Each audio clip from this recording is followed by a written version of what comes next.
రోజుకి పరగడుపున 2 లేదా 3 తినటం వల్ల శరీరంలో కొవ్వును తగ్గిస్తుంది. అలాగే ఎముకను దృఢపరుస్తుంది. నాడీ వ్యవస్థను బలోపేతం చేస్తుంది.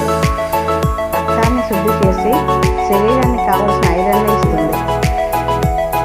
రోజుకు 2 అరటి పండ్లు తింటే 90 నిమిషాల పాటు వ్యాయామం చేసే అంత శక్తి వస్తుంది. ఆహారంలో వెల్లుల్లిని క్రమం తప్పకుండా తీసుకుంటే ఎముకల బలం తగ్గదు. ప్రతిరోజు భోజనం తర్వాత కొద్దిగా బెల్లం తీసుకుంటే జీర్ణశక్తితో పాటు రక్తం కూడా వృద్ధి చెందుతుంది. వారానికి 2 లేదా 3 సార్లు బీట్రూట్ను తినటం వల్ల కొత్త రక్తం ఏర్పడుతుంది.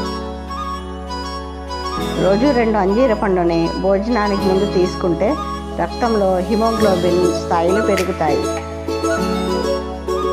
అల్లం రసంతో కాస్త తేనె కలుపుకొని తింటే రక్తం శుభ్రపరచును. ఉప్పు ఎక్కువగా తీసుకోవటం వలన గుండె జబ్బులు, పక్షవాతం, కిడ్నీలో రాళ్ళు, ఎముకల తత్వం కోల్పోవడం, ఊబకాయం వంటి సమస్యలు వేధిస్తాయి. ఉసిరి లేదా త్రిఫలతో కూడిన నీటిని రోజు త్రాగండి.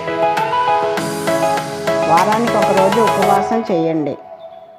ఉపవాసం చేసే సమయంలో నీరు లేదా పండ్లను మాత్రమే సేవించండి. భోజనంలో పులుపు, మసాలాలు, మిర్చి, వేపుడు, చక్కెర వంటి పదార్థాలను దూరంగా ఉంచండి. భోజనం చేసే సమయంలో మౌనంగా ఉండాలి. తీసుకునే ఆహారంలో పండ్లు, కూరగాయలు, మొలకెత్తిన గింజలు వంటివి ఉండేలా చూసుకోవాలి.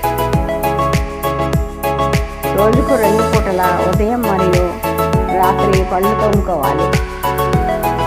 రాత్రి ఎక్కువసేపు మేలుకోవద్దు. దీనివలన ఆరోగ్య సమస్యలు వస్తాయి. మానసిక ఒత్తిడికి దూరంగా ఉండండి. ఈ వీడియో మీకు నచ్చినట్లయితే ప్లీజ్ లైక్ చేయండి, సబ్స్క్రైబ్ చేసుకోండి. Thank you for watching.